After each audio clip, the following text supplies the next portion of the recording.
is Rach. Welcome back to another video. Today we are going to be doing a little bit of a game review. So today I'm reviewing the game called Riverbond. So this is a really cute game that I got for free a couple months ago over on Epic, where they do their free weekly games occasionally.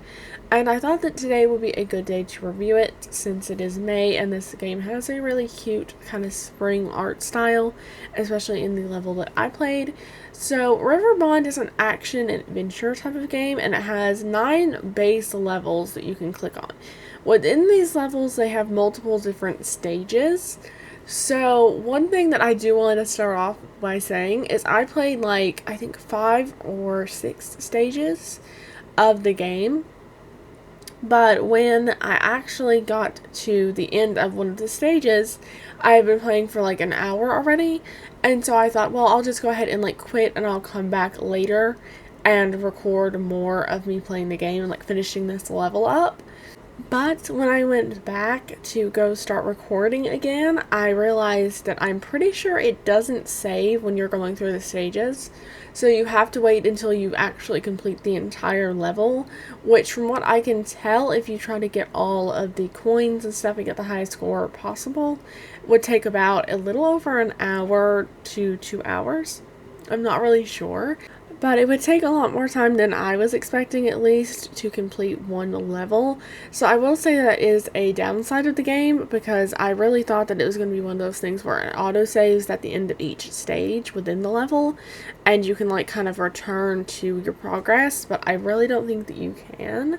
I could be wrong in that aspect, though. I'm not really sure. I didn't try to explore and see if there was some sort of load game option that I wasn't seeing. So I'll have to look into that in the future, but as for right now, I would label that the first con of this game is that it doesn't save very easily. So if you were playing this game and then you needed to quit to go do something, it's not going to save unless you can complete the whole level. So you either have to pause it and leave the game running, which might not be something that you prefer to do when you leave a game. You might want to exit out like I like to do when it comes to Sims or something. So I will say that that is a big con of the game, because especially with action adventure type games like this one, I really like to be able to save my current progress and load back into it later. So I don't know how I feel about that. I will say that the game is pretty straightforward. It doesn't have that big of a learning curve. It's pretty easy to pick up on. I wouldn't say that it's a game that you need to have gamed a lot before to play. And then it does come with a tutorial, which is really helpful. It also comes with a stage on the homepage called King's Garden. I didn't really explore this too much because I just wanted to explore the regular gameplay. But from what I could tell when I did peek into it for a minute, it seemed to be some sort of either practice level to practice fighting the bosses within the game, or it was something similar to the tutorial. I couldn't really tell. So I will definitely have to explore that a little bit more in the future. As for the art style of the game, it's very Minecraft-esque and pixelated. I think it's very cute. The art style is one of the biggest pros of the game for me, at least, because I really love the way that it looks. It's very cute and cozy, and like I said, it reminds me a lot of Minecraft, but since it's a more action and adventure type game, it's giving a slightly different vibe from Minecraft, and I don't feel like I need to be as creative within it. So it's something that I think would be nice if you want to play Minecraft but you're not feeling as creative as maybe you want to if you want to play that game, because it's sort of like a more set in stone, kind of follow the written path version of Minecraft. Because if you guys know Minecraft, then you know that they added some more adventure type things for you to explore. The less sandboxy version of Minecraft. And I really appreciate that, because sometimes I like playing games with the aesthetic of Minecraft, but not necessarily the gameplay of it. Moving on though to discussing some of the actual gameplay of Riverbond. This game features a lot of little hidden things throughout the stages. So there are some like chests dotted around the individual maps of the stages, and if you go through and you open up each one, sometimes you find like some health regen potions, but other times you'll find some new skins that at the start of each stage you can change to. So there are a couple that I got. There was like a chicken one, an eggplant one, and a few others. And then there are also some different weapons that you can find, like a giant ice cream cone, a giant lollipop. I think there was one that was like an ice cream sandwich as well, and a pirate sword on the kind of like pirate level. And yeah, the weapons, I will say, they're pretty useful in a very surprising way. Like, there's this one weapon that's like a giant, like hand that kind of reminds me of like a cartoony style hand, and it actually does quite a large bit of damage if you like kind of slap it around quickly. If you try to hold down the attack button and then let go, there is like a bigger kind of shockwave type thing that happens for each of the weapons. A different like thing when you hold down the attack button that happens for like the kind of like pellet shooter things that you can use. I didn't really explore that too much. I kind of accidentally found out that if you held down the attack button, you could unlock a special sort of attack per weapon. It wasn't really something I was looking for or testing within the game. As another thing that I wanted to discuss about this game, you can actually kind of die. So if you run out of health or if you fall off the map, which I actually did do at one point, although I'm not sure if it was in the footage or not. However, you do respawn at the start of the level or at a rally point that you can set up in some of the levels. And that is actually pretty useful, I will say, because I think if you had to like restart the entire level or if you only had like one life, then that would make some of these levels a little bit difficult, especially the ones with the like bosses on them.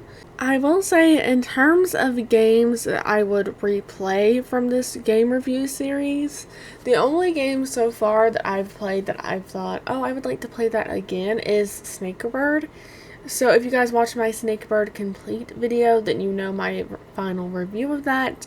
If you haven't, I'll link it up in the cards up above. But I will notice that in the past couple of days and such, when I've been thinking about games I could play to record or just on my own, I have thought about Snakebird Complete a little bit and been like, maybe I should like play a couple levels of that because I have a couple minutes here and there, and I'm like, I could play a game.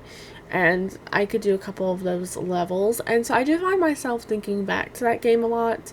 Whereas with Riverbond, I don't really think I would be inclined to play this again. It's not really the style of game that I normally gravitate towards, and honestly, with the saving issue, I found it a little bit annoying to have to play through the whole level in one go. Like, especially if you're trying to be a perfectionist, which I do have some issues about not being a perfectionist when I play games like this. So I kind of have to go through and do everything as perfectly as possible, which takes a lot more time than it probably should because I have to double check that I did get everything. And a lot of times that means that games that should have taken me a lot less time, it took me a lot longer. And so I feel like with this game, I would have to like play it really perfectionisty and try to get like the best score I could get. And I feel like it would be really annoying to play for a long period of time, although I don't really know. Maybe after I played one level, I wouldn't be as much of a perfectionist. Like maybe I would give up on that. Or maybe I wouldn't. I don't really know. I will say I do think this is a game that I could definitely stream. It's not really something that I think I would play again for YouTube or on my own, but I do think that for stream, this could be something that I could play because it doesn't really take a lot of mental stimulation, if that makes sense. Like, it's not really something that you have to play and, like, be really aware of everything that you do in the game. You can kind of just use your weapon of choice to go through the stage and eliminate the enemies that you need to and complete the quest for the stage. and it's not really like a active brain teaser like Snakebird is. Snakebird is kind of, as I said, like Candy Crush, and it's like kind of something that you might play to relax. Whereas Riverbond isn't a really relaxing game, it's more of a game that you would play as an intermission, if that makes sense. So, sort of like how on New Year's Eve when you're staying up to watch the ball drop and you're past your bedtime, but you're not really like quite to when you watch the ball drop, and so you just need something to do for like 30 minutes before you start getting ready to watch the ball drop. That's kind of what this game is to me. It's an interim game that you would play to stay awake, but you don't really need a lot of focus for. But it's also not a very relaxing game like Candy Crush or Snakebird, if that makes sense. I don't know if that does make sense to anyone but me, but hopefully I explained that properly. The game itself is really cute though. It's definitely worth the price probably if you like action adventure types of games. As said, I'm not really like a big fan of these style of games myself, but I think for someone that actually does like playing these styles of games, that this game would be fun and something that I would recommend adding to your collection of games. Like I said, it's something that if I had a really action adventure loving type of friend, then I would definitely recommend this game. Like, oh hey, have you tried this out? I think you would like it, because it is very much an action adventure lover type of game. Like, I think it's not something you would play if you're not really big on those style of games, but if you are, then you would definitely enjoy it. So for that reason, on the scale of 1 to 5, I would rate it a probably 4 or a 3.75. It's kind of like an awkward place for me because it's a good game and I do like it, but I don't think I would necessarily play it again. So for me, it's like a 3.5. But I think for action adventure lovers, I think it would be more like a 4 at least. Yeah, that is my official review of Riverbond. So if you guys have played Riverbond before, let me know what your review of the game is in the comments down below. If you agree with my rating, if you think it should have been smaller. If you've played it before on other consoles, do let me know what it's like on those. Because I kind of feel like Riverbond might actually be a bit more enjoyable if you were playing it on like a PlayStation and not PC.